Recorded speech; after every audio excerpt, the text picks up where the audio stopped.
Break के बाद hello किसान में एक बार फिर आपका स्वागत है। हेलो किसान में आज हम बात कर रहे हैं सूरजमुखी की खेती के बारे में और साथ ही जायद में मूंग और उड़द की फसल के बारे में। और इस बीच एक कॉलर हमारे साथ जुड़ गए हैं। आज के कार्यक्रम के हमारे पहले कॉलर हैं जिन्होंने हरियाणा से हमें फ़ोन लगाया है। रणवीर हमारे साथ फ़ोन लाइन पर। जी रणवीर जी, स्वागत है हेलो किसान में। बताइए क्या सवाल है आपका, किस विषय के बारे में पूछना चाहते हैं? ये सर मूंग की बिजाई के बारे में। मूंग की बिजाई के बारे में कोई खास बात जानना चाहते हैं? क्या करें? मूंग के बारे में जानना चाहते हैं। मूंग के बारे में क्या जान मूंग की बिजाई किस टाइम पर करें, कौन सी वैरायटी डालें, कितना डालें? ठीक है। हाँ जी, देखिए आप अभी मूंग और उड़द दोनों लगाना चाहते हैं? नहीं, मूंग बताया इन्होंने, उड़द की बात तो नहीं अच्छा, की। मूंग, हाँ मूंग बताया, हरियाणा से बोल रहे हैं। जी जी। तो देखिए आप पहले तो मतलब किस्म का चुनाव कर लें, और किस्म में जो महत्वपूर्ण जो किस्में हैं उनमें मैं बता दूं आपको, पूसा विशाल है जो बहुत ही अच्छी किस्म है। एक है पूसा 9531, वो भी अच्छी है। एक है सम्राट है, वर्षा, जो वर्षा है जो हरियाणा के लिए ही मतलब रिकमेंड की हुई है। तो चाहे तो किसान भाई इसको इस्तेमाल कर सकते हैं। और वैसे बीज तो आप कहीं से भी जो अच्छी एजेंसी है वहाँ से ले सकते हैं, या फिर हमारी ICAR के जो इंस्टीट्यूट है वहाँ से भी आप ले सकते हैं, पूसा से ले सकते हैं, आपको बीज मिल जाएगा अभी। और दूसरी बात है कि ये पूछना है कि भाई मैं और क्या क्या कर सकता हूँ उसमें, तो आप बीज की जो मात्रा है उसका भी आप निर्धारण करेंगे। तो इसमें अभी जो बुआई होगी उसमें करीब करीब 15 से लेके 20 किलोग्राम बीज की मात्रा आपको लेनी पड़ेगी प्रति हेक्टेयर के हिसाब से। यानी कि दो एकड़ में, 2.5 एकड़ में करीब करीब 15 से 20 किलोग्राम बीज आपको लेना पड़ेगा। और पंक्तियों में इसकी बुआई करें, आप छिड़काव विधि से ना करें, पंक्तियों में बुआई करें, जिससे क्या है कि आपको कई सहूलियत होगी, पानी देने की सहूलियत होगी, खरपतवार निकालने की सहूलियत होगी, और कटाई में सहूलियत होगी।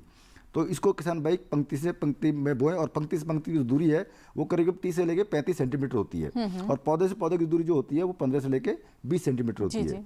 और अच्छे से आप पहले पानी दे के पड़ेवा करके, जैसे कि डॉक्टर कपिला ने बताया कि पड़ेवा बहुत ज़रूरी है, क्योंकि ये अभी गर्मियों का समय आने वाला है। तो या तो आपने जैसे फसल काटी होगी, उसका अगर रेजिडुअल मॉइस्चर उसमें बचा होगा, नमी बची होगी, तो उस पर भी आप ये फसल को उगा सकते हैं। नहीं तो फिर आपको पलेवा दे करके इस फसल को उगाना है। जी, ठीक है। अब अंजू जी, मैं कहना चाह रही थी कि जैसे आप सूरजमुखी और दलहनी फसलों को आप अंतर फसली के रूप में भी ले सकते हैं। मान लीजिए किसी सूरजमुखी का अगर आप एक कोई संकर किस्म का चुनाव करते हैं तो आपकी पंक्ति से पंक्ति करीब 60 सेंटीमीटर की दूरी रहती है, और सर ने बताया कि आपको दलहनी फसल के लिए सिर्फ 30 सेंटीमीटर ही चाहिए। तो जहाँ 2 सूरजमुखी की रोज हैं वहाँ आप बीच में 2 लाइनें आप मूंग या उड़द की भी ले सकते हैं। तो तिलहन के साथ आपकी दलहन की भी आपूर्ति हो जाएगी। तो ये भी आप कर सकते हैं, यानी कि दोनों जो फसल है वो आज उगा सकते हैं। बिल्कुल, साथ ही साथ ले सकते हैं, और दोनों के लिए भी उपयुक्त समय भी है, जैसा कि आप बता रहे हैं। तो टाइमिंग बिल्कुल सही है। जी बिल्कुल। तो जो किसान ये दोनों फसलें लेना चाहते हैं उनके लिए उपयुक्त समय है, और समय इसलिए भी उपयुक्त है कि आज आपको सारी जानकारियां भी मिल रही हैं इससे जुड़ी हुई। डॉक्टर कपिला, जैसे कि आपने बताया कि अंतर फसलें ले सकते हैं, लेकिन जब हमारे किसान बुआई करते हैं सूरजमुखी की, तो उस वक्त कौन कौन सी सावधानी बरतनी होगी, और बुआई का सही तरीका क्या है? क्योंकि आपने कई सारे ऑप्शंस के बारे में शुरुआत में बताया था, तो कैसे इसकी बुआई की जाए? जैसे अमीना सर ने बताया कि आप जो लाइन सोइंग है या आप सीड ड्रिल से बुआई करें, क्योंकि डिबलिंग, क्योंकि हाइब्रिड सीड बहुत महंगा है इसका, मतलब 600 से लेके 1000 रुपए किलो तक भी इसका हाइब्रिड का सीड। तो अगर आप बीज बचाना चाहते हैं और आपके पास लेबर या आपके पास पर्याप्त है, तो आप डिबलिंग, हम कहते हैं आजकल कुछ मशीन्स भी आती हैं जो आपका छेद करती रहती है, आप 1 या 2 सीड आप वहाँ प्लेस कर देते हैं। लेकिन क्योंकि इसमें लेबर बहुत चाहिए तो सीड ड्रिल से आप इसकी बुआई कर सकते हैं। इसमें 2 तरह की किस्में हैं, हाइब्रिड जिसको हम संकर कहते हैं, या कंपोजिट जिसको हम संकुल वैरायटीज जिसको कहते हैं। इसमें बीज की मात्रा की हम बात कर रहे थे, तो हाइब्रिड की करीब 8 से 10 किलोग्राम मात्रा चाहिए, और आपको संकुल या कंपोजिट की 12 किलोग्राम या 12-13 किलोग्राम आपको प्रति हेक्टेयर के दर से चाहिए। आपने खेत अच्छा तैयार कर दिया, पलेवा देने के बाद में आपकी मॉइस्चर या नमी खेत में पर्याप्त होनी चाहिए, और आप बीज उपचार ज़रूर करें, क्योंकि तिलहनी फसलें हैं, और अगर शुरू में ही आप बीज उपचार कर लेते हैं तो आप आगे जो है आपकी बीमारियां कम आएंगी। तो फफूंद जनित इसमें काफ़ी बीमारियां लगती है, तो उसके लिए आप एक कैप्टान नाम का एक रसायन है, तो उससे आप 3 ग्राम आप कैप्टान लीजिए, और प्रति किलोग्राम बीज को अगर आप उपचारित करते हैं तो फफूंद जनित बीमारियां नहीं होती। उसके अलावा इसकी एक प्रमुख बीमारी है डाउनी मिल्ड्यू। तो ये जहाँ जो लोग लगातार सूरजमुखी लेते आए हैं और जिन्होंने लगातार इस बीमारी को खेत में देखा है, उसके लिए भी आप बीज उपचार कर सकते हैं, जिसको एप्रॉन नाम का एक रसायन है, 35 SD के नाम से आता है, एप्रॉन 35 SD। इसकी करीब 6 ग्राम मात्रा प्रति किलोग्राम सूरजमुखी के बीज को उपचारित करके अगर आप लगाते हैं जी जी तो इसमें नहीं होगी। अच्छा, दूसरे जैसे हम बात कर रहे थे कि जहाँ बारिश का थोड़ा सा चांस रहता है कि एक या दो बारिश गर्मी में आ जाएगी, तो जो ड्राईलैंड एरियाज में आप सूखी ही बुआई करना चाह रहे हैं तो जिंक सल्फेट नाम का एक रसायन आता है, उसका 0.2% घोल बनाकर अगर आप उसको ओवरनाइट सोक कर दें, मतलब 10 से 12 घंटे तक अगर आप इसको भिगोकर बुआई करते हैं तो आप कुछ सूखे क्षेत्रों में भी आप डायरेक्टली भी आप इसके अंदर सोइंग कर सकते हैं। जी जी। और एक ना अंजू जी, इसके अंदर एक फिजियोलॉजिकल हम बोलते हैं कि कई बार जर्मिनेशन नहीं होता तो बीज में, तो क्योंकि जैसे मान लीजिए इसी साल की, क्योंकि मैंने कहा तीनों ऋतुओं में आप इसकी फसल ले रहे हैं, तो मान लीजिए किसी ने खरीफ की ही आपको बीज दे दिया, खरीफ में उगाई गई फसल का, तो कई बार डॉर्मेंसी देखी गई है। उसके लिए भी अगर आप ओवरनाइट सोक करते हैं, बीज को आप भिगो कर रखते हैं, उसके अलावा फिर आप उसको थोड़ा सा हवा में सुखा लें छाया में और बुआई करें तो श्रेष्ठ रहता है। तो इससे ये भी है कि जर्मिनेशन की टेंडेंसी जो है वो भी पता चल जर्मिनेशन जाएगी। का आपका परसेंटेज अच्छा हो जाएगा और पूरा जो अंकुरण क्षमता है वो पता चल वो जाएगी। अच्छी रहेगी। अच्छी इससे। रहेगी। बिल्कुल। ठीक है, हमारे साथ एक कॉलर है, उत्तर प्रदेश से कॉल किया है, ईशू ने हमें फोन लगाया है। जी ईशू जी, स्वागत है हेलो किसान में, बताइए सवाल क्या है आपका। मेरा सवाल ये है कि सनफ्लावर की खेती हम गाजियाबाद में कैसे कर सकते हैं और क्या सब्सिडी प्लान है। दूसरा सवाल मेरा ये है कि हम कैसे एडवर्टाइज करें अपनी फार्मिंग को, बाहर विदेश में कैसे सेल कर सकते हैं। क्या कुछ गवर्नमेंट की ऐसी पॉलिसी है कि किसान उनसे जुड़ के अपनी खेती से सेल कर सकते हैं। आप दरअसल एक्सपोर्ट की बात कर रहे हैं ना। हाँ, एक्सपोर्ट की भी बात कर रहा हूँ, साथ में कैसे हम गाजियाबाद में खेती कर सकते हैं, कौन सा बीज लेके। ठीक है, डॉक्टर कपिला, जैसा कि सूरजमुखी में मेरे ख्याल से इनका इंटरेस्ट है उगाने के लिए और गाजियाबाद की साइड के हैं, तो यहाँ पे अच्छी कंपनीज भी हैं। एक्चुअली इसमें सक्सेसफुल वही है। एक तो सूरजमुखी के साथ में ये बात है कि आपने जैसे मान लिया हार्वेस्टिंग करने के बाद में आपने इसका थ्रेशिंग वगैरह करके आपका हो गया, तो आपको 3 महीने के अंदर ही इसका तेल निकालना होगा। तो अगर आप छोड़ देते हैं तो वो रेंसिडिटी आ जाती है, और एक बार तेल निकालने के बाद में करीब, और आपने आपका स्टोरेज ठीक ठाक है, तो आप आराम से इसको 1-1.5 साल तक इसके तेल को पर्याप्त उसमें अच्छी कंडीशंस में आप स्टोर कर सकते हैं। तो इन्होंने जैसे बताया कि जैसे प्रोग्रेसिव फार्मर लग रहे हैं और गाजियाबाद के आसपास है, तो इनका मंडी के लिए या मार्केट के लिए एक्सेस भी अच्छा है, आसान भी रहेगा। हाँ। तो कुछ कंपनीज ऐसी हैं जो मतलब कॉन्ट्रैक्ट फार्मिंग के माध्यम से ही अपना ही बीज देते हैं, वो अपना सारा काम करते भी हैं और बाय बैक का तरीका भी है उसमें। और सूरजमुखी में मुझे लगता है काफी सक्सेसफुल भी है ये। बिल्कुल, क्योंकि इसकी डिमांड बहुत ज्यादा है, किसान अपने खेत पे इसको ज्यादा स्टोर नहीं कर सकता, और आपको एक मतलब आपको ऑयल एक्सपेलर के साथ में अगर आपका कॉन्ट्रैक्ट है मान लीजिए, जहाँ से आप तेल निकलवा के आप इसको स्टोर करके आप कुछ मार्केटिंग या इस तरह का किसी संस्था के साथ में जुड़ते हैं, तो इसका बहुत अच्छा दाम आपको मिल सकता है। जहां तक आप इनकम भी बढ़ाने की बात करें तो इसका MSP करीब 5500 रुपए पर और ये क्विंटल है। नकदी फसलों में आता है नकदी आप हाँ मतलब सीधा ही इसका बिल्कुल ये, क्योंकि आप इसका बेनिफिट कॉस्ट रेशो देखें या लाभ लागत अनुपात हम जिसको कहते हैं, तो 5500 इसका अच्छा रेट मिलता है। और अगर आप अच्छी सस्य क्रियाओं का आप पालन करते हैं तो आप करीब 1.5 से 2 आपका टन प्रति हेक्टेयर तक इसकी उपज है। जी जी। और तेल की मात्रा अधिक है 50%, तो आप देखिए आप काफी इसके अंदर लाभदायक हो सकते हैं। तो आप किसी ऐसी कंपनी से अगर आपका टाई अप होता है जो आपको आपसे तेल के लिए आपसे सीधा आपके कर ले, हाँ। बिल्कुल कर ले, तो फिर इसमें आप फायदा कर सकते हैं। ठीक है, एक कॉलर है विक्रम सिंह है, जिन्होंने हमें मध्य प्रदेश से कॉल किया है। जी सिंह साहब, बताइए क्या सवाल है आपका। मैडम मैं ये बोल रहा हूँ कि मूंग की बुवाई करनी है। मूंग की बुआई करनी है, ठीक हाँ। है, तो क्या जानना चाहते हैं आप। है, तो ये कब करनी है, मतलब जैसे कि हम 2-4 रोज की बोल रहे हैं। मूंग की बुआई करनी है तो कब तक कर सकते हैं, उपयुक्त समय के बारे में जान रहे हैं आप। हाँ, उपयोग समय के बारे जानना में चाहते जानना हैं, है। ठीक है। बिल्कुल, देखिए मध्य प्रदेश से आप बोल रहे हैं और मध्य प्रदेश तक जो मूंग है वो आज की डेट में काफ़ी फैला हुआ है और जायद का मूंग मध्य प्रदेश में काफ़ी होता है। काफ़ी किसान भाई जागरूक हैं और वो लोग करते हैं। तो मध्य प्रदेश में जो मूंग का उपयुक्त समय है वो करीब 15 मार्च तक हो सकता है, और अगर 20 मार्च तक भी करेंगे तो भी कोई प्रॉब्लम नहीं है। लेकिन ये है कि आप उसमें ये सुनिश्चित कर लें कि आपकी जो ज़मीन है उसमें नमी है या नहीं है, क्योंकि नमी होगी तभी आपका जो बीज है उसका अंकुरण अच्छा होगा। जी। और अच्छी क्वालिटी का आप बीज लीजिए तो डेफिनेटली आपका मतलब अच्छा अंकुरण होगा। और बीज अगर आपने खुद का इस्तेमाल किया है तो उसको उपचार जरूर कर लें, क्योंकि ये सभी दलहनी फसलों को उपचारित बीज जरूरी है। इसमें राइजोबियम का टीका लगाना होता है और राइजोबियम का टीका लगाएंगे तो इसमें क्या है कि हमारा जो नाइट्रोजन फिक्सेशन का जो प्रोसेस है उसको इसमें गति मिलती है। ठीक है तो और ज़्यादा नाइट्रोजन फिक्स होती है। जी। और जैसे अंजू जी आजकल बहुत सुविधाएं हैं, मान लीजिए आप ऋण की बात करें या बीज की उपलब्धता की बात है या खाद की उपलब्धता की बात है, इसलिए आजकल फसल चक्र सघनीकरण की भी हम बात करते हैं। तो जो कन्वेंशनली आपका रबी खरीफ में 2 फसलें होती थी, उसके अलावा ये एक एडिशनल सीजन हमने ऑलमोस्ट तैयार कर दिया है। तो अगर आप जैसे थोड़े से जागरूक है, मान लीजिए कुछ ऐसी किस्में हैं, मीना सर अच्छा सा बताएंगे कि बहुत ही कम अवधि में, मान लीजिए 65 या 70 दिन में भी सर मूंग की फसल, तो आपको एक छोटी सी विंडो में या एक कम अवधि में आपको मतलब उस एडिशनल समय पूरी क्रॉप मिल जा रही अक्सर है। होता ये था कि इस सीजन में किसान जो हमारे वो खाली होते थे, खाली उनके होते पास थे। काम नहीं होता था। और इस समय आप अपनी भूमि का भी सही यूटिलाइजेशन कर सकते हैं, उपयुक्त फसल चक्र अपनाकर आप 2 की जगह 3 फसलें ले रहे हैं। क्योंकि आजकल हमने काफ़ी किस्में ऐसी इजाद की हैं जो कि 60-70 दिन पक जाती है, और नहीं तो कई मूंग की जो फसल है वो काफी लेट पकती है। और मुझे लगता है कि दलहनी फसल को लेने का फायदा ये है कि आगे आप अगर गेहूं लेना चाहते हैं, उसके और खरीफ की जो चावल लेना चाहते हैं तो उसके लिए मेरे ख्याल से मिट्टी की गुणवत्ता भी इससे बढ़ जाती है। बिल्कुल बढ़ेगी। जी। चलिए, अब हमारे साथ लगातार कॉलर्स जुड़ रहे हैं। अगर आपके भी कोई प्रश्न हो सूरजमुखी से जुड़े हुए या फिर उड़द और मूंग से जुड़े हुए, तो आप हमें कॉल कर सकते हैं। दोनों मेहमान आपके सवालों के जवाब लगातार दे रहे हैं और हमारी कोशिश ये है कि ज़्यादा से ज़्यादा किसानों के सवाल हम कार्यक्रम में शामिल करें। डॉक्टर कपिला, अब मैं आपसे ये जानना चाहूँगी, जैसे कि आपने सूरजमुखी के बारे में काफ़ी सारी बातें बताई और हमारे जो एक कॉलर थे इससे पहले, वो गाजियाबाद में मेरे ख्याल से उन्होंने बताया था कि वो इसकी खेती करना चाहते हैं।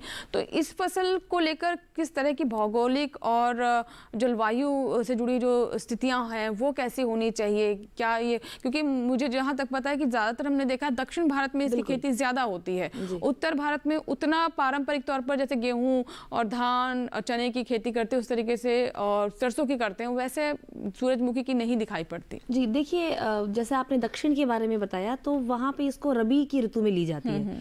तो आप एक पूरा सीजन मान लीजिए, वहाँ पे इसका अवधि भी 120 से 130 दिन है और उत्पादन का नेचुरली स्तर भी मतलब लेवल भी ज़्यादा होगा अगर आप एक लंबा ड्यूरेशन दे रहे हैं। उत्तरी भारत की जहाँ तक हम बात करते हैं, तो सूरजमुखी आपको एक कम्युनिटी लेवल पे, मतलब ऐसा हो कि आसपास के कम से कम 10 से 20 किसान आगे आकर के सूरजमुखी लें, तो फिर वो आप आगे आप जाकर आप कंपनी से भी नेगोशिएट कर सकते हैं कि भाई हमारे यहाँ पर या हमारे गांव या हमारे ब्लॉक में इतना उत्पादन होना है। तो आप में से ही कोई एक मान लीजिए कि इसके साथ, जैसे मैंने आपको शुरुआत में सूरजमुखी के बारे में बताना चाह रही थी कि इसको ना आप कच्चे घानी के माध्यम से भी आप इसका तेल, कहने का मतलब है कि बहुत आसानी से इसका तेल निकाला जा सकता है, क्योंकि प्रतिशत काफी ज्यादा है, प्रतिशत ज्यादा है। उसके अलावा तेल निकालने का जो माध्यम है, या आप जो हम ऑयल एक्सपेलर की बात करते हैं, तो वो आप कच्ची घानी या सबसे आसान तरीके से आप इसका तेल निकाल सकते हैं। तो मान लीजिए कम्युनिटी लेवल पे 10-20 फार्मर्स एक साथ आते हैं, उसमें से कोई एक अपनी एक एक्सपेलर की यूनिट लगा लेता है, तो इस तरह से आप अपने ब्लॉक में करें तो ज्यादा पॉपुलर है। मान लीजिए आसपास ये फसल नहीं है और 1-2 लोग ही अगर ये मान लीजिए सूरजमुखी की फसल लेते हैं, तो एक तो आपको इतने से छोटे के लिए मार्केट मिलना मुश्किल है। जी जी। दूसरा, इसके अंदर एक बर्ड डैमेज जो है कि पक्षियों से इसका, क्योंकि बहुत ही आकर्षक इसके फूल होते हैं, तो ये पक्षियों को बहुत आकर्षित करते हैं और उससे फलों में बहुत, इसका जो बीज है बहुत ही सुपाच्य होता है। इतना सुपाच्य है कि आप इसको बेबी फूड्स में आजकल हम इसको बात करते हैं, तो न्यूट्रिशन पॉइंट ऑफ व्यू से भी बहुत जरूरी है। तो ये पक्षियों को बहुत आकर्षित करता है, खासतौर पर तोतों का इसके अंदर बहुत ही ज्यादा आक्रमण देखा मतलब गया है। कि नुकसान काफी तो हो अगर सकता आप है। आसपास कहीं 1 या 2 खेत ही हैं, तो इसलिए ये थोड़ा सा इसमें उत्तरी भारत में इसकी समस्या है। बाकी अगर कम्युनिटी लेवल पर थोड़े ज्यादा नंबर में फार्मर्स अगर ऊपर आते हैं, आगे आते हैं, तो इसका ज्यादा फायदा हो सकता है। ठीक है, एक कॉलर है हमारे साथ, सत्यमोहन है, जिन्होंने हरियाणा से कॉल लगाया, लेकिन उनका सवाल हम इस ब्रेक के बाद लेंगे। कहीं मत जाइएगा, छोटा सा ब्रेक लेंगे, हाजिर होते हैं हेलो किसान में इस ब्रेक के बाद।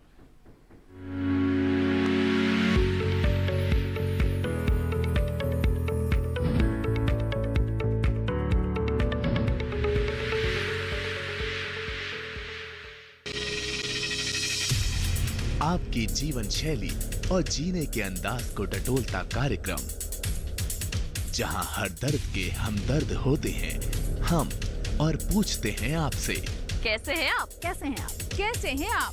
जीवन को एक नए अंदाज से जोड़ता एक ज्ञानवर्धक कार्यक्रम, कैसे हैं आप? रविवार सुबह 10:05 पर। जानकारी जो किसानों के लिए हो लाभकारी, समस्याओं पर पड़ेगा समाधान भारी, कृषि की हर बात का ख्याल, कब कैसे की जाए बेहतर देखभाल, जानिए विशेषज्ञों के साथ। देखिए खेत खलिहान सोमवार से शुक्रवार सुबह 7 बजे डीडी किसान पर।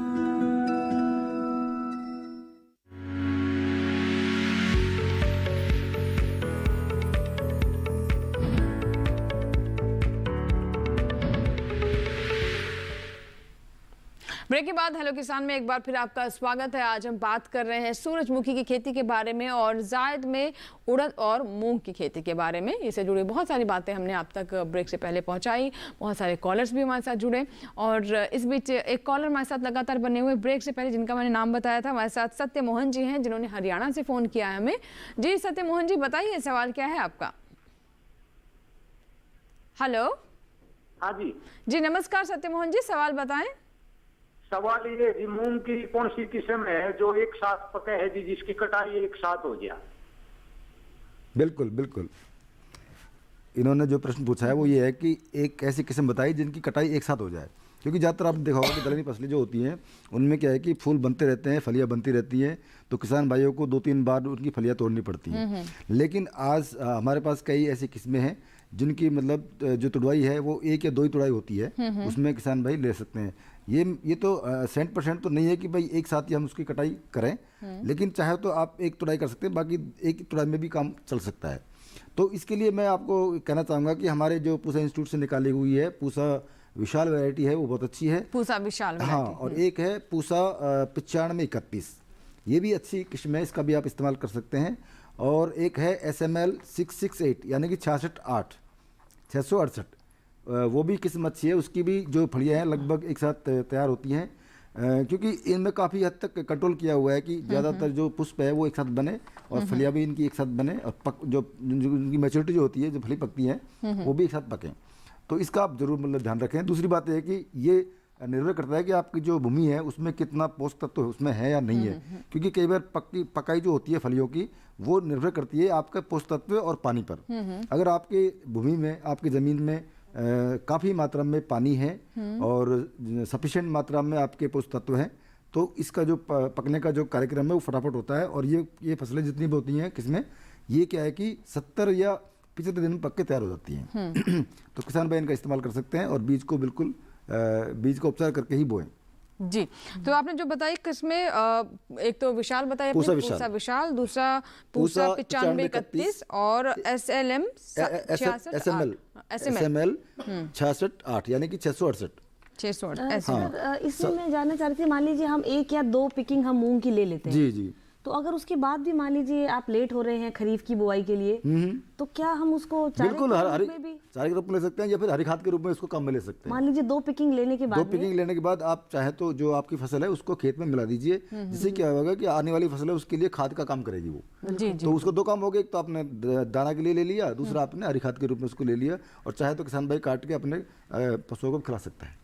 ठीक है। अब ये बताइए मुझे सूरजमुखी के बारे में कि पोषक तत्व प्रबंधन किस तरीके से किया जाए और सिंचाई के बारे में आप क्या बताना चाहेंगे? जी, पोषक तत्व प्रबंधन बहुत ही महत्वपूर्ण है, और क्योंकि कम अवधि में आप ले रहे हो, 100 ही दिन में आप पूरी फसल ले रहे हो, तो पोषक तत्व का बहुत ध्यान रखना होगा। अगर अपन संकर किस्मों की बात करें और सिंचित क्षेत्रों की बात करें तो इसको करीब 60 से 80 किलोग्राम नाइट्रोजन चाहिए, 40 से 60 ग्राम फास्फोरस चाहिए और करीब 40 किलोग्राम पोटेशियम प्रति हेक्टेयर चाहिए।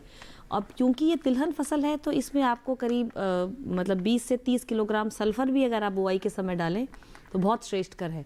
और एक जो सरसों का इसका फूल होता है सूरजमुखी का, उसमें करीब 1000 से 2000 तक दाने हो सकते हैं। तो आप ये समझिए कि हर दाने का भरना बहुत ही महत्वपूर्ण है। उसके लिए 3 सूक्ष्म पोषक तत्व हैं, बोरोन, जिंक और आयरन। ये तीनों सूक्ष्म पोषक तत्वों की मृदा के जांच के आधार पर आपको संस्तुति करनी होगी, क्योंकि इनकी जो रेंज है वो बहुत कम है अंजू जी। थोड़ा सा भी डालते ही ये टॉक्सिक हो जाते हैं। तो आपको वो मेंटेन करने के लिए मृदा की जांच के आधार पर इन तीनों पोषक तत्वों, बिल्कुल इन तीनों तत्वों के लिए फसल बहुत संवेदनशील है। कम हुआ तो उत्पादन बहुत कम होता है, पर्याप्त हुआ तो बहुत अच्छा है, और अगर थोड़ी सी भी मात्रा आपने ज्यादा दे दी तो उतना घातक भी है। तो नाइट्रोजन की हम बात कर रहे थे, जो आपकी 60 से 80 किलोग्राम है, उसको आपको 2 भागों में देनी है। या आप चाहें तो आप जैसे आपकी थोड़ी मृदा अगर लाइट सॉइल्स है या बहुत थोड़ी सी हल्की मिट्टी है तो आप इसको 3 स्प्लिट भी कर सकते हैं, 2 या 3 भाग। पहला भाग बुआई के समय और दूसरा भाग पहली सिंचाई के बाद करीब 30 दिन के बाद आप दें। और 3 अगर देते हैं तो आप बुआई के समय 25 और 50 दिन। ठीक है, हमारे साथ सुमन कुमार हैं बिहार से, एक दर्शक। जी सुमन जी, बताइए क्या सवाल है आपका। सुमन जी, आप मुझे सुन पा रहे हैं? जी हाँ बताइए, सवाल बताएं अपना। जी मैम, ये जानकारी हमको लेना था। बिहार से बोल रहे हैं, सुपौल जिला से। जी हमको मूंग का खेती करना है, तो यहाँ पर जो है सो जो प्रभेद बताया जाता है उन लोगों के द्वारा, आप लोगों के द्वारा, तो वो पूसा का प्रभेद यहाँ लोकल मार्केट में मिलता नहीं है। अच्छा, तो हम ये जानना चाहते हैं कि क्या पूसा संस्थान से ऑनलाइन मूंग का वैरायटी मंगवा सकते हैं। और एक बात ये जानकारी चाहिए थी कि मूंग में कल्चर करने की क्या विधि है। बिल्कुल जी, बिल्कुल आपका जो प्रश्न है वो बिल्कुल वैलिड है, क्योंकि पूसा की जो हमारी वैरायटीज़ है उसका बाहर कम मिलना होता है कई बार, क्योंकि डिमांड काफ़ी है इसकी। लेकिन इनका ये इसमें दो काम ऑनलाइन की जो वाली बात करते हैं, तो ऑनलाइन ऐसा सिस्टम अभी हमारे पास है नहीं। और अगर आपको पूसा की जो वैरायटी चाहिए तो उसके लिए आप एक काम कर सकते हैं, या तो आप किसी को भेज दीजिए। बाय पोस्ट मंगा सकते हैं, पत्र लिखकर? बाय पोस्ट भी जा सकती है, शायद जा सकती है। और चाहे तो हमारे जो NSC होती है, नेशनल सीड कॉर्पोरेशन है, वहाँ भी हमारा उनका कांटेक्ट रहता है एक्चुअली, पूसा इंस्टीट्यूट का और NSC का। हर बार वो हमारे सीड मॉनिटरिंग में भी आते हैं, तो उनके जो काउंटर्स हैं वहाँ से आप सीड ले सकते हैं। बिहार में भी NSC के काउंटर होंगे, तो हो सकता है कि कहीं एक जगह नहीं मिले, लेकिन दूसरी जगह आप जाएंगे तो NSC के जो काउंटर हैं वहाँ से आप सीड बिल्कुल ले सकते हैं, इसमें कोई संदेह नहीं है। और या फिर किसी को भेज के आप यहाँ से ले सकते हैं। ठीक है। दूसरा क्या है कि जो इनका दूसरा कल्चर का बिल्कुल इनका अच्छा क्वेश्चन है, क्योंकि दलहनी फसलें जितनी भी होती हैं इनको क्या है कि टीका लगाना बहुत जरूरी होता है। तो टीके के लिए किसान भाई को करना क्या होगा, सिर्फ आपको 1 लीटर पानी लेना होगा, और 1 लीटर पानी में आपको 150 ग्राम गुड़ मिलाना होगा। उसको गर्म कर लेंगे, और गर्म करते समय आप उसमें 2 ग्राम गम डाल देंगे, यानी कि जो गोंद होता है वो डाल देंगे। उसको अच्छे से गर्म कर लेंगे। गर्म करने के बाद उसको हम लोग बिल्कुल ठंडा कर लेते हैं जी। तो ये घोल बन गया। तो बिल्कुल जब ठंडा हो जाएगा तो उस समय हम 2 पैकेट हमारे कल्चर के मिला देंगे, जो कि राजीबे में होगा, क्योंकि ये जितनी दलहनी फसलें उनको राजीबे चाहिए। तो राजीबे में उसको हम मिला देंगे। मिलाने के बाद हम उसको जब घोल बन जाएगा तो उस घोल को, ये जो घोल बना है ये 10 किलोग्राम बीज के लिए पर्याप्त होता है। तो बीज में मिक्स करके और बीज को सुखा लें। सुखाने के बाद आप बिल्कुल इसको जब भुरभुरा हो जाए बीज आपका, तब उसको बुआई आप कर सकते हैं। जी जी, एक कॉलर है, बात कर लेते हैं। हमारे साथ राम प्रसाद है, राजस्थान से कॉल किया है राम प्रसाद जी ने। हेलो। हेलो जी नमस्कार राम प्रसाद जी, बताइए सर। ये सूरजमुखी है ना जी, इसकी खेती करनी है, जो अभी जाए तो नहीं हमें, तो यार जो खरीफ की फसल आओगी, जो हमारा मौसम उमक करनी है, ये किसी किस्म से कब्बाऊ से किसी किस्म में प्रयोग मूल्यारो खाम लगी। बताओ। मेरे ख्याल से ये खरीफ में सूरजमुखी की फसल लेना चाह रहे हैं। आगे। हाँ, तो खरीफ के लिए जो आपकी संशोधित किस्में हैं आप उनका चयन करें, और जो आपका जुलाई के बारिश आने के बाद में जो जुलाई का जो प्रथम पखवाड़ा है उसमें आप सूरजमुखी की बुआई कर दें। और इसमें करीब 120 इससे, क्योंकि बारिश लगातार होती रहती है, 130 दिन तक की इसकी अवधि रहेगी। और पोषक तत्व प्रबंधन आपको ऐसे ही करना है। नाइट्रोजन को आप 3 भागों में आपको देना होगा, और क्योंकि बारिश अगर मिलती रहे तो आपको सिंचाई की बहुत ज़्यादा समस्या नहीं है। और 3 अवस्थाएं, जैसे आप भी बात करते हैं सिंचाई प्रबंधन के लिए, एक तो जब आपका हम बड इनिशिएशन, ग्रैंड ग्रोथ फेज होती है, जब करीब 40 से 50 दिन की आपकी अवधि होती है, उस समय आपको उसकी कमी नहीं होनी चाहिए नमी की। दूसरा, जब आपका बड निकलती है उस समय, और दाना भरने के समय, उन तीनों समय ज़्यादातर खरीफ ऋतु में बारिश होती है। तो आपको बाहर से सिंचाई की प्रबंधन नहीं करना पड़ेगा। किन्हीं कारणवश अगर मतलब बारिश का पानी नहीं होता है या बारिश नहीं होती है, तो आप इन 3 अवधियों का ध्यान रखें।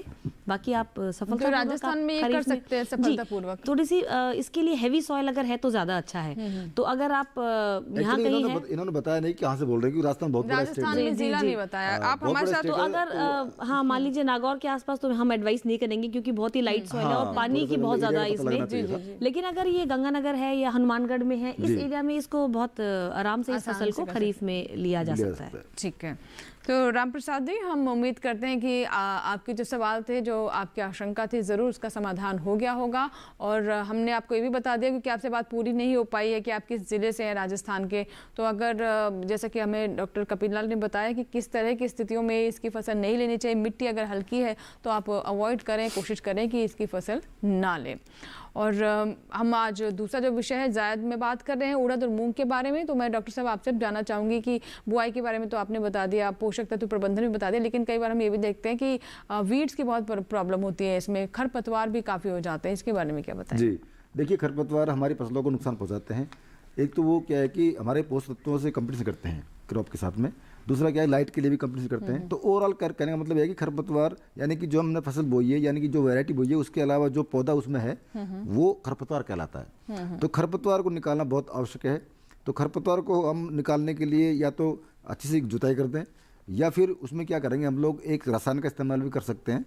अगर बहुत बड़े एरिया में किसान भाई अगर खेती कर रहे हैं तो उसमें आप रसायन का इस्तेमाल कर सकते हैं। रसायन का इस्तेमाल हम 3 तरह से कर सकते हैं। एक तो क्या है कि बुआई से पहले कर सकते हैं, तो उसमें फ्लूक्लोरिन करके नाम का एक रसायन आता है, फ्लूक्लोरिन, उसका इस्तेमाल कर सकते हैं। और उसकी जो मात्रा होती है करीब करीब 900 ग्राम प्रति हेक्टेयर के हिसाब से डालते हैं हम लोग। और अगर उस समय हम नहीं कर सकते हैं तो हम बुआई करने के बाद और अंकुरण होने से पहले भी इस्तेमाल कर सकते हैं। उसका नाम है पेंडिमेथिलिन। पेंडिमेथिलिन की जो डोज होती है वो करीब करीब 900 ग्राम से लेके 1 किलोग्राम जी, 900 ग्राम से 1 किलोग्राम की मात्रा करीब करीब 500-600 लीटर पानी में मिला करके स्प्रे कर सकते हैं। ठीक है, इस तरह से किसान भाई खरपतवार का नियंत्रण कर सकते हैं जी। और इसी के साथ हमारे लिए वक्त हो गया एक छोटे से ब्रेक का, लेकिन आप कहीं मत जाइएगा। ब्रेक के बाद हम कार्यक्रम के अंतिम पड़ाव में होंगे। अगर आपका अभी तक फ़ोन नहीं लगा है, आप अपने प्रश्न हम तक नहीं पहुंचा पाए हैं, तो अभी भी समय बाकी है। ब्रेक के बाद हाजिर होंगे, ज़रूर आपसे बात करेंगे और इन दोनों विषयों पर कुछ और चर्चा को आगे बढ़ाएंगे। कहीं मत जाइएगा, देखते रहे हेलो किसान।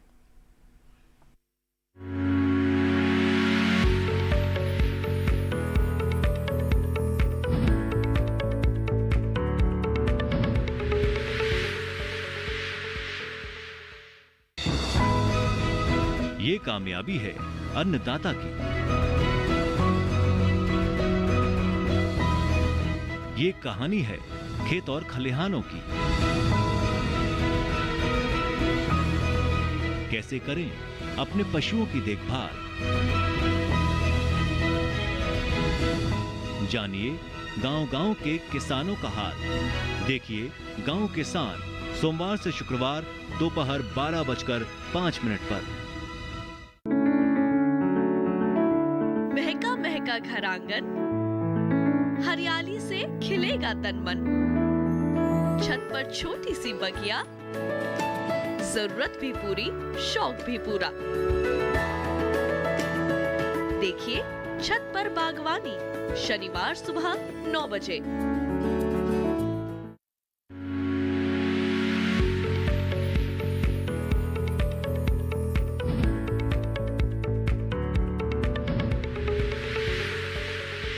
ब्रेक के बाद हेलो किसान में एक बार फिर आपका स्वागत है। आज हम बात करें सूरजमुखी की खेती और उड़द और मूंग की जायद की किस्मों के बारे में बात कर रहे हैं, उनकी खेती कैसे कर सकते हैं।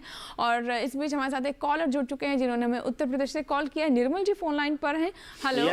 यस मैडम जी नमस्कार निर्मल जी, बताइए क्या प्रश्न है आपका? जी नमस्कार। ये जायद की मूंग की बुआई करनी है तो उसके लिए हमें सीड मालूम करना था कि 1 एकड़ में सीड ड्रिल से बुआई करेंगे तो कितना सीड लगेगा जी, अनुपात क्या? कहाँ से बोल रहे हैं? उत्तर प्रदेश कौन से जिले से बात कर रहे हैं? हमीरपुर से, उत्तर प्रदेश से। अच्छा, बिल्कुल बिल्कुल।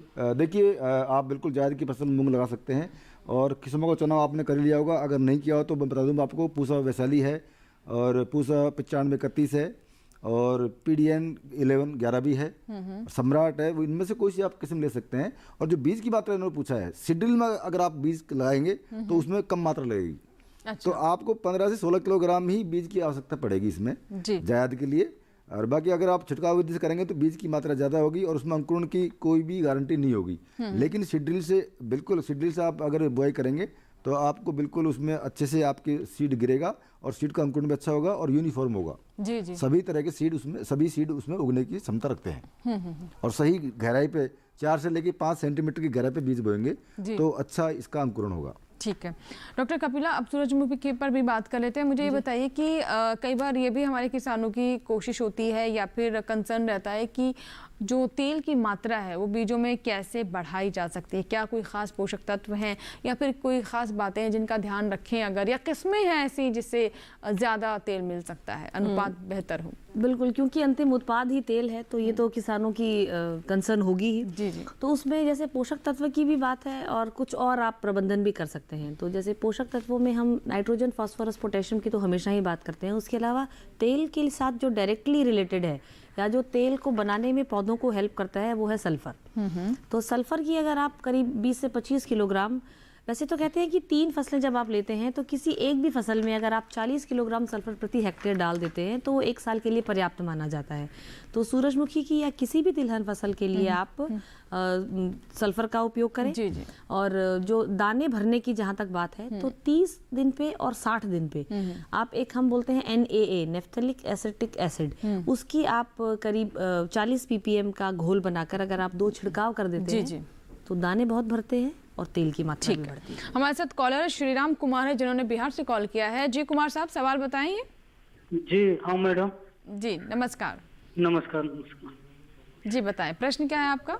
मेरा प्रश्न ये है कि मतलब सूरजमुखी हम लगाना चाहते हैं 1 एकड़ में, तो हमको जानकारी दीजिए कि मतलब कितना दूरी पे लगाएं और मतलब कैसे लगाएं कि मतलब अच्छा पैदावार हो, और बीज कहाँ से मंगाएं, क्योंकि हम लोग की तरफ बीज का प्रॉब्लम है, बीज मिल नहीं रहा। ठीक है। अच्छा, देखिए जो एक all India coordinated research project चलते हैं हमारे, उसके में जो पंजाब एग्रीकल्चर यूनिवर्सिटी है लुधियाना में, बीज तो उसका वहाँ बनता है और सभी सेंटर्स पे डिस्ट्रीब्यूट भी होता है। तो बिहार से बोल रहे हैं ये जी। तो इनके आसपास भी ज़रूर कोई ना कोई NSC या इनका जो स्टेट वाला जो है वहाँ पे बीज उपलब्ध होना चाहिए। और अगर सरकारी तंत्र से नहीं निकला हुआ है तो कुछ और प्राइवेट किस्मों का बीज, प्राइवेट कंपनीज का बीज भी है जिसको हमारी कमेटी अप्रूव करती है कि अच्छा बीज है। तो उसमें से भी जैसे आप चित्रा की है, जेके चित्रा है, जेके सूर्या है, जेके 236, ये किस्में आपको सूरजमुखी की इस समय खूब उपलब्ध होंगी। जी जी। उसके अलावा एक संजीन 85 किस्म है, ज्वालामुखी है, और TNAU का बीज भी मैंने बहुत बार देखा है कि अच्छे काउंटर्स पे जहाँ पे आराम से आपको मिल जाएगा। जी जी। तो इनमें से आप किसी किस्म का चुनाव करें। उसके अलावा आप पंक्ति से पंक्ति की दूरी, ये जो मैंने आपको सभी किस्में बताई ये सभी संकर या हाइब्रिड किस्में हैं। अच्छे तरह से अगर आप सीड ड्रिल से बुआई करते हैं तो 8 किलोग्राम प्रति हेक्टेयर बीज आपको पर्याप्त होगा। पंक्ति से पंक्ति का आप 60 सेंटीमीटर की दूरी रखिए और बुआई करने के बाद में आप 10 से 15 दिन में निश्चित करिए कि पौधे से पौधे की दूरी आपकी 20 सेंटीमीटर रहे। इससे ज़्यादा पौधे हों तो आप उनको बोलते हैं हम विरलीकरण, तो या थिनिंग जो है आप ये करते रहें। जैसा आपको प्रोग्राम की शुरुआत में भी बताया गया था, उन पोषक तत्वों का ध्यान रखें जी। खरपतवार नियंत्रण का जरूर ध्यान रखें।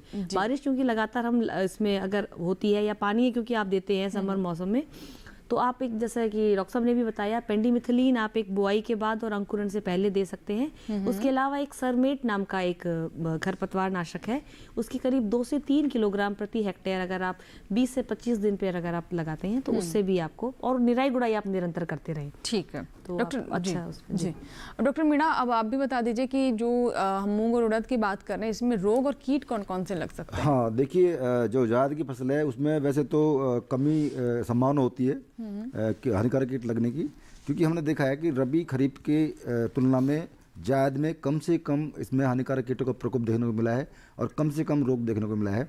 लेकिन फिर भी मैं बता दूं किसान भाइयों को कि ये जो मूंग है इसमें एक महत्वपूर्ण रोग होता है, उसका नाम है येलो मोजेक वायरस, यानी कि पीला वाला जो वायरस है इसमें होता है, और इसको फैलाने का जो जिम्मा है वो है वाइट फ्लाई, यानी सफ़ेद जो सफ़ेद मक्खी है उसको फैलाती है। तो हमें सफ़ेद मक्खी को रोकने के लिए इसका इलाज ज़रूर करना है।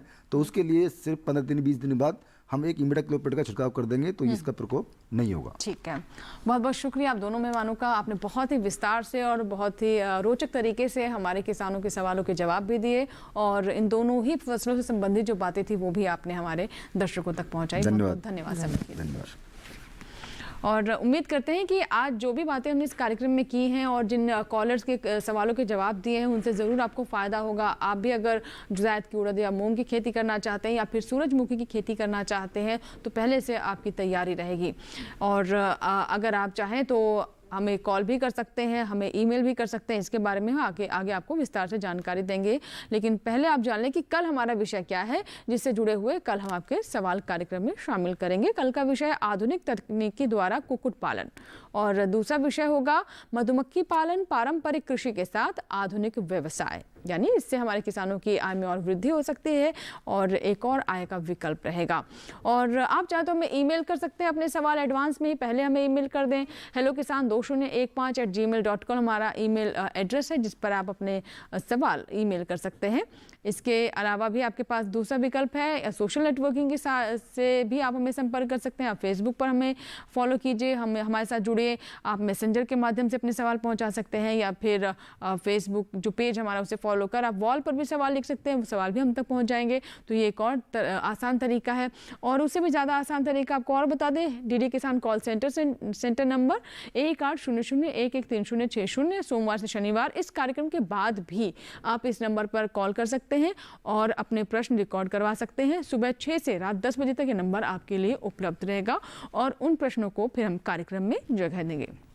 तो उम्मीद करते हैं कल फिर आपसे मुलाकात होगी। आप हमारे हर कार्यक्रम को देखेंगे क्योंकि हमारी कोशिश यही है कि किसानों की बेहतरी में हम कुछ योगदान दे सकें, उनके सवालों की जवाब दे सकें ताकि आपको अच्छा उत्पादन हो, आपकी आय में वृद्धि हो और सरकार का सपना है 2022 तक आपकी आय दुगनी हो, ये सपना साकार हो सके। इसी के साथ ही दीजिए इजाज़त, लेकिन आप बने रहे दूरदर्शन किसान के साथ। नमस्कार।